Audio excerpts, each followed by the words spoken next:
1990 के इंतखाबात शुरू हुए तो IGI के सरबराह नवाज शरीफ ने पीपल्स पार्टी पर 3 बड़े इल्जामात लगाए। बेनजीर गुस्ताखे रसूल सल्लल्लाहु अलैहि वसल्लम है, इसलिए उन्हें वोट न दिए जाएं। पीपल्स पार्टी को वोट देना भारतीय बालादस्ती कबूल करना है और सबसे बढ़कर नवाज शरीफ और उनके साथी करप्शन के इल्जामात लगा रहे थे, जिनमें कहा जाता कि बेनजीर भुट्टो मुल्क के अरबों रुपए लूट कर बाहर ले गई हैं। तारीख का पहिया देखिए कि ठीक 28 साल बाद घूमकर ऐसी जगह आया कि यही तीनों इल्जामात नवाज शरीफ पर भी पूरे धड़ल्ले से लगे।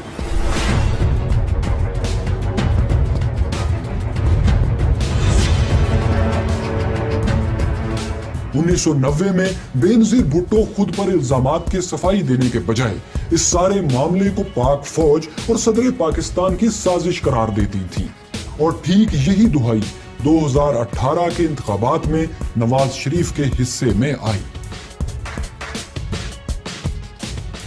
जब बेनजीर को अदालत से रिलीफ नहीं मिला तो उन्होंने नारा लगाया कि सबसे बड़ा फैसला अवामी अदालत का होता है और वो सिर्फ अवामी अदालत के फैसले को मानती है। कौन जानता था कि 3 दहाइयों के बाद नवाज शरीफ बेनजीर भुट्टो के यही अल्फाज दोहरा रहे होंगे, लेकिन ये अल्फाज सुनने के लिए बेनजीर भुट्टो मौजूद नहीं होगी। ये तारीख की ऐसी सितम ज़रीफी है जिसमें सीखने और समझने के लिए बहुत कुछ है, लेकिन तारीख से हमने यही सीखा है कि तारीख से किसी ने कुछ नहीं सीखा।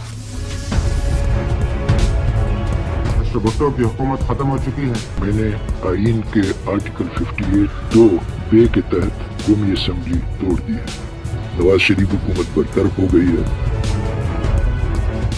I wish to inform you that the armed forces have moved in as a last resort.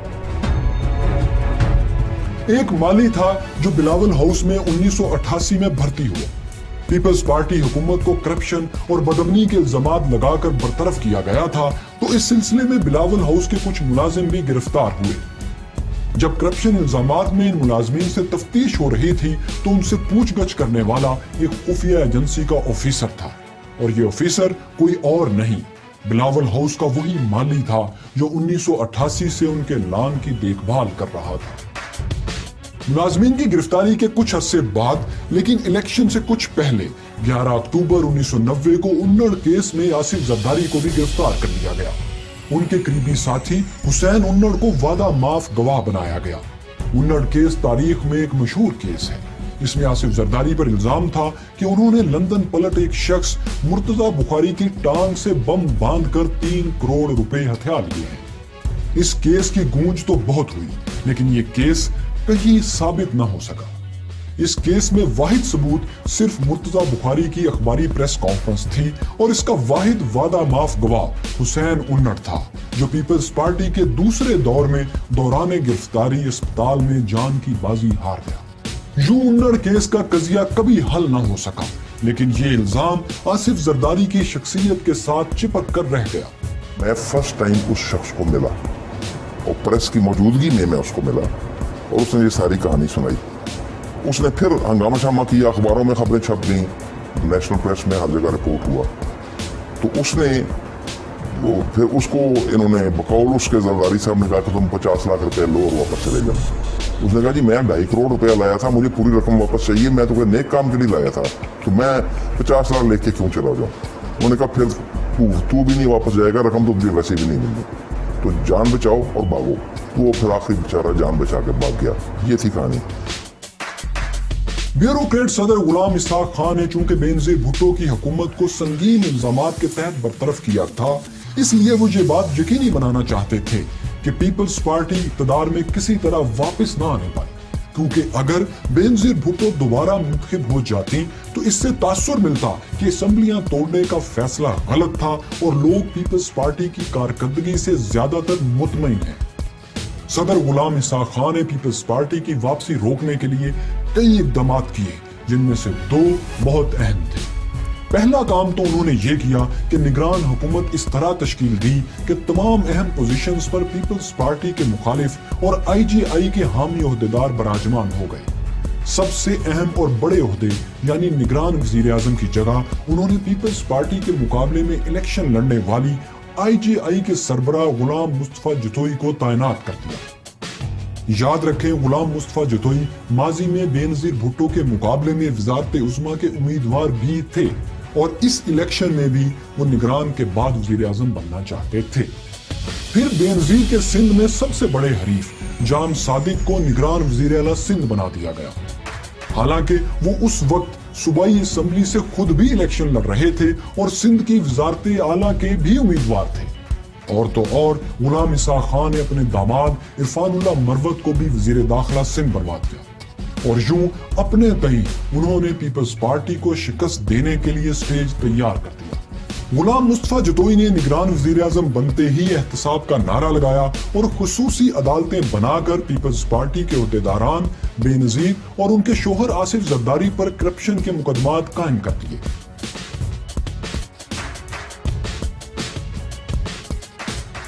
एक तरफ यही निगरान हुकूमत पीपल्स पार्टी के खिलाफ मुकदमे बना रही थी, दूसरी तरफ यही लोग IGI के जलसों में स्टेज पर खड़े होते और तकरीरें करते और कहते कि किसी सूरत बेनज़ीर को इक़्तिदार में वापस नहीं आने देंगे। ये सब कुछ हो रहा था और इलेक्शन कमीशन कोई एक्शन नहीं ले रहा था। सदर गुलाम इसाक खान ने दूसरा काम ये किया कि army chief general Aslam Beg को IGI की हर तरह से मदद करने का हुक्म दिया। जनरल असलम बेग कई बार इस बात का खुलकर एतराफ कर चुके हैं कि उन्होंने ऐसा किया, लेकिन वो वजाहत पेश करते हैं कि ऐसा उन्होंने अपने सुप्रीम कमांडर सदर गुलाम इसाक खान के कहने पर किया था। कई साल बाद चीफ जस्टिस इफ्तिखार चौधरी ने असगर खान केस का फैसला सुनाया, जिसमें यह साबित हुआ कि IGI के सियासतदानों को मिलिट्री एस्टेब्लिशमेंट ने 14 करोड़ रुपए तकसीम किए थे।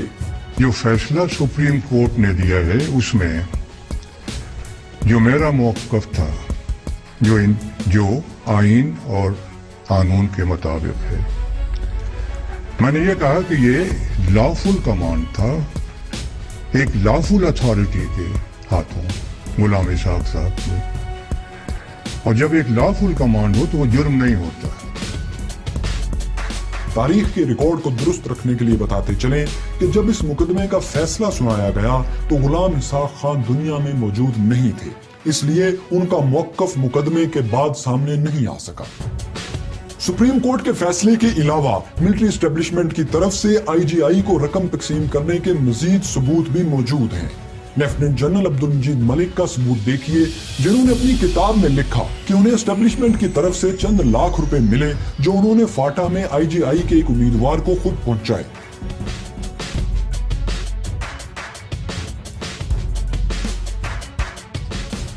दूसरा सबूत खुद नवाज शरीफ की जुबान से निकला, जिसके गवाह सीनियर सहाफी आरिफ निजामी हैं। नवाज शरीफ ने एक अताउल्लाह कासमी घर के दफ्तर में कुछ जर्नलिस्ट का मुलाकात की थी लंच पे। उस वक्त की बात है जबकि वो वज़ीर आज़म नहीं थे, अपोजिशन में थे और बहरान गेट का केस चल रहा था।